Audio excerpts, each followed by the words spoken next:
नमस्कार दोस्तों, स्वागत है आपका मेरे चैनल भक्ति की शक्ति में। आज हम बात करेंगे फिर से रामायण की और आज हम बताएंगे आपको कि भगवान राम की बहन कौन थी। जी हाँ, भगवान राम की एक बहन भी थी। कई लोगों को इसकी जानकारी नहीं है, तो चलिए नाम लेकर शुरू करते हैं। जय श्री राम, जय श्री राम, जय श्री राम। रामायण न केवल एक पवित्र ग्रंथ है, बल्कि इसमें सदियों से चली आ रही भारत की संस्कृति की झलक देखने को मिलती है। रामायण में हर रिश्ते के महत्व को बताया गया है। इसमें बेटे की माँ के प्रति समर्पण भाव, एक पत्नी का अपने पति के प्रति समर्पण भाव, पिता के प्रति पुत्र का समर्पण भाव और भाई का अपने बड़े भाई और भाभी के प्रति समर्पण भाव सच में सराहनीय है। रामायण के पाठ से व्यक्ति रिश्तों का सही मोल समझ सकता है। रामायण से न केवल पाठक को भारतीय संस्कृति के बारे में जानने को मिलता है, बल्कि यह रिश्तों की मर्यादाओं का भी महान कराती है। पाठक को उचित मार्ग पर चलने के लिए मार्गदर्शन करती है। हर भारतीय रामायण की कहानी से अवगत है। रामायण के हर एक किरदार को लोग अच्छे से जानते हैं। सबको पता है कि रामायण में भगवान राम के 3 भाई थे, परंतु शायद ही कोई राम की बहन से परिचित है। इसका कारण यह भी है कि बहुत से ग्रंथों में रामायण के जिक्र करते समय भगवान राम की बहन का जिक्र नहीं किया गया, लेकिन कुछ धारावाहिक और कुछ ग्रंथों में भगवान राम की बहन का जिक्र किया गया है, जिसके बाद हर किसी को भगवान राम की बहन की कहानी जानने की रुचि जागृत होती है। इसलिए आज की इस वीडियो में हम भगवान राम की बहन की कहानी लेकर आए हैं। भगवान राम अपने 3 भाइयों में सबसे बड़े थे, परंतु भगवान राम से भी बड़ी उनकी एक बहन थी जिनका नाम शांता था।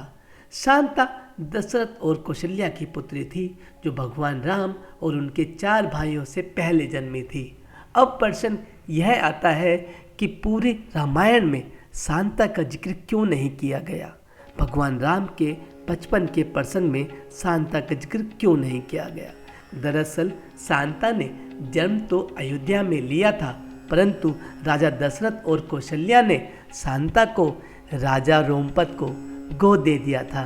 राजा रामपद अंग देश के राजा थे और वे त्रेता युग में राजा दशरथ के अच्छे मित्र थे। राजा रोमपद और उनकी पत्नी का नाम वर्षणी था, जिन्हें कोई संतान नहीं थी, जिस कारण वे हमेशा चिंतित रहती थी। एक बार राजा रोमपद और उनकी पत्नी वर्षणी अयोध्या राजा दशरथ के घर आते हैं। वहाँ पर सभी परिवारजन बैठकर बात कर रहे होते हैं। तभी उधर से राजकुमारी शांता आती है, जिस पर वर्षणी का ध्यान जाता है। शांता की शालीनता देख वर्षणी बेहद प्रभावित हो जाती है और वह करुण शब्दों से कह उठती है, यदि मेरी कोई संतान हो तो भगवान करे शांता की तरह हो। यह बात सुन राजा दशरथ के मुंह से शांता को उन्हें गोद देने की बात निकल आती है। राजा दशरथ राजा रोमपद को अपनी पुत्री शांता गोद देने का वचन दे देते हैं। रघुकुल की रीत प्राण जाए पर वचन न जाए के अनुसार राजा दशरथ को अपनी पुत्री शांता को रोमपद और उनके पत्नी को गोद देना पड़ता है। इस प्रकार राजकुमारी शांता जन्म तो अयोध्या में लेती है, परंतु वह अंग देश की राजकुमारी बन जाती है। शांता बहुत ही सुंदर थी, साथ ही बहुत ही बुद्धिमान लड़की थी। वह वेद कला शिल्प की ज्ञाता थी।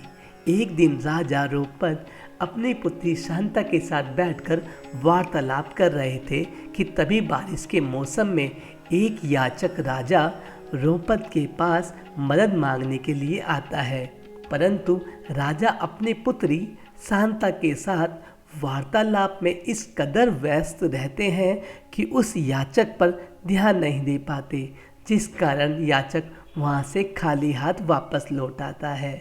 राजा रोमपद का अपने याचक के प्रति ऐसा निरादर देखकर भगवान इंद्र बेहद क्रोधित होते हैं और वे उस साल यंग देश में वर्षा नहीं करते, जिस कारण चारों तरफ सूखे से हाहाकार मचने लगता है। सूखे से निजात पाने के लिए राजा रोमपद ऋषि श्रृंग के पास जाते हैं और उन्हें वर्षा कराने के लिए यज्ञ करने की याचना करते हैं। राजा रोमपद के याचना पर ऋषि श्रृंग वर्षा के लिए यज्ञ करते हैं, जिसके बाद यंग देश में वर्षा होने लगती है। वर्षा होने के बाद राजा रोमपद ऋषि से बहुत प्रसन्न होते हैं और उन्हें दक्षिणा में कुछ मांगने के लिए कह देते हैं। तब ऋषि श्रृंग उनकी पुत्री शांता का हाथ अपने हाथ में देने की बात करते हैं। इसी प्रकार राजा रोमपद ऋषि श्रृंग से बात को ठुकरा नहीं सकते थे, इसलिए उन्होंने अपनी पुत्री का विवाह ऋषि श्रृंग से कर दिया। तो दोस्तों, यह थी भगवान राम की बहन की कहानी। आशा करता हूँ कहानी आपके लिए बेहद जानकारी वाली होगी।